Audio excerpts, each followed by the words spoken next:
আজকে পনিরের একটা রেসিপি আপনাদের সাথে শেয়ার করব। আপনারা দেখছেন রন্ধন বিচিত্রা, আমি সঞ্জনা। আমাদের আজকের রেসিপি মশলা পনির। তাহলে চলুন দেরি না করে এই মশলা পনিরটা কী করে করছি দেখে নেবেন। পনিরটাকে 4 কোনা করে কেটে নিয়েছি, এই দেখুন। এখন এগুলোকে সাদা তেলে একটু ভেজে নেব। পনিরগুলোকে ভাজার জন্য গ্যাস অন করে একটা কড়াই বসিয়ে দিয়েছি। কড়াইয়ের মধ্যে পরিমাণ মতো সাদা সর্ষের তেল দিয়ে দেব, প্রায় 1 চা চামচের মতো। তেলটা গরম হলে এখানে পনিরটা দিয়ে দেব। তেল গরম হয়ে গেছে, পনিরগুলো তেলের মধ্যে দিয়ে দিচ্ছি।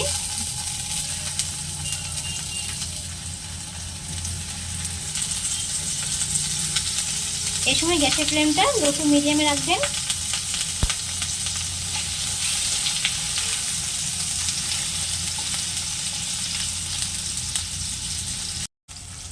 সামান্য একটু উল্টে পাল্টে ভাজার পর এ দেখুন পনিরের মধ্যে একটা ব্রাউন কালার চলে এসছে। পনিরটা প্রায় ভাজা কমপ্লিট। এখানে সামান্য একটু উষ্ণ গরম জল করে নিয়েছি, তো পনিরটা এখন এর মধ্যে ট্রান্সফার করে দেব।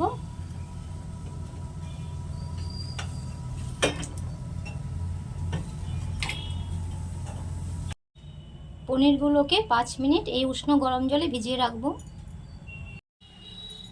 পনির রান্নাটার জন্য এখানে দইয়ের একটা পেস্ট করে নেব। তো 2 চামচের মতো দইটা দিয়ে দিচ্ছি।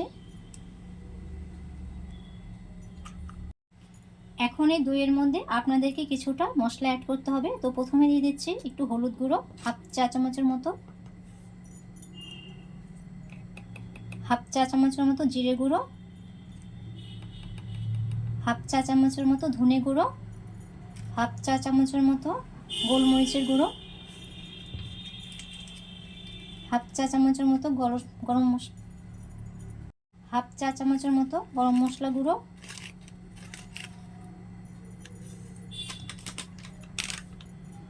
ছোট চামচের 1 চামচের মতো লঙ্কার গুঁড়োটা দিয়ে দিচ্ছি। দইয়ের মধ্যে সব মশলাটা দেওয়ার পর ভালোভাবে এটা মিশিয়ে নেবেন।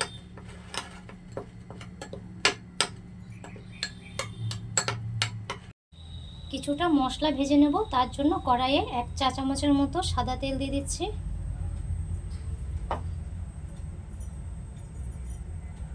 তেল গরম হয়ে গেছে, তো প্রথমে দিয়ে দিচ্ছি মাঝারি সাইজের একটা পেঁয়াজকে কুচি কুচি করে কেটে নিয়েছি, সেটা এর মধ্যে দিয়ে দিলাম।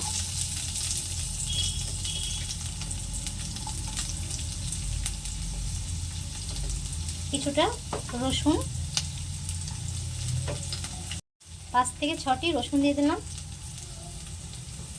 3-4 টুকরো আদা, 2 থেকে 3টি কাঁচা লঙ্কাকে কুচি কুচি করে কেটে নিয়েছি, এগুলো এখন এর মধ্যে অ্যাড করে দিলাম। সবশেষে দিয়ে দিচ্ছি কিছুটা পুদিনা পাতা।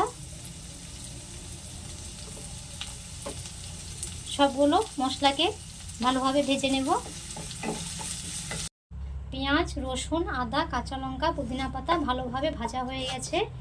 এখন এইগুলোকে একটা মিক্সার জারের মধ্যে নিয়ে নেব, নিয়ে এটা একটা পেস্ট তৈরি করে নেব।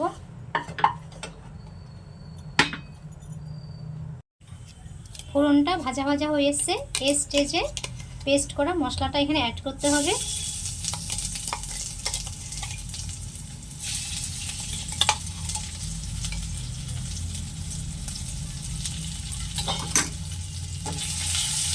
মশলাটা দেওয়ার পর মশলাটা ভালোভাবে একটু ভেজে নেব।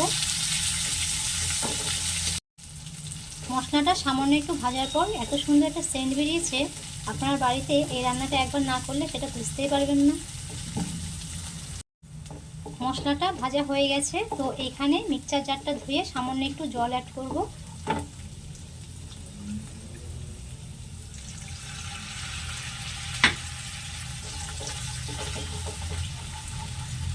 এই সময় গ্যাসের ফ্লেমটা লো টু মিডিয়ামে রাখবেন। জলটা দেওয়ার পর মশলাটা ভালোভাবে একটু কষিয়ে নিয়েছি। মশলাটা কষানোর পর এখানে দইয়ের মিশ্রণটা অ্যাড করতে হবে।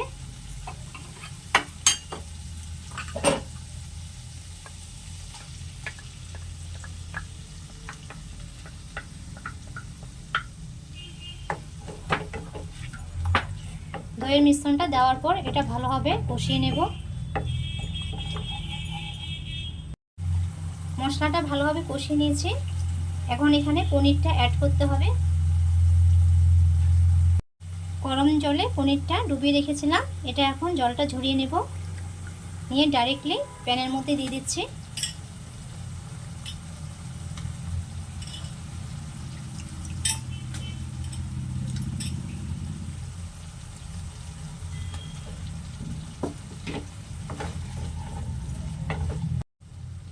পনিরটা দেওয়ার পর মশলার সাথে পনিরটাকে 2-1 মিনিটের মতো কষিয়ে নেব। পনিরটাকে 2-1 মিনিটের মতো কষিয়ে নিয়েছি। এই স্টেজে এখানে কিছুটা কাসুরি মেথি অ্যাড করব। কাসুরি মেথিটা দেওয়ার পর এটা ভালোভাবে নাড়াচাড়া করে নেবেন।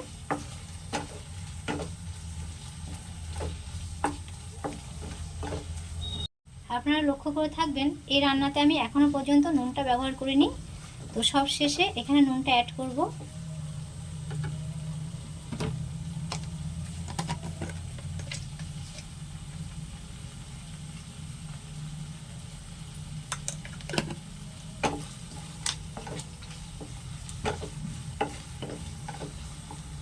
সবশেষে গ্রেভির জন্য এখানে সামান্য একটু জল অ্যাড করব।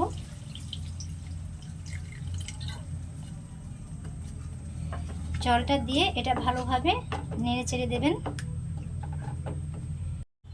রান্নাটা কমপ্লিট হয়ে গেছে। সবশেষে এখানে একটা তড়কা দিয়ে নেব। তড়কাটা দেওয়ার জন্য একটা তড়কা প্যান বসিয়ে দিয়েছি, তো এখানে সামান্য একটু সাদা তেল দিয়ে দিচ্ছি।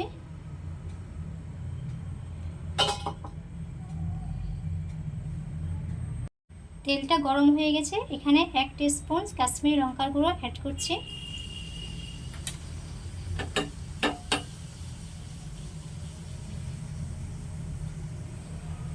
এখন এটা ডাইরেক্টলি পনিরের মধ্যে দিয়ে দিচ্ছি।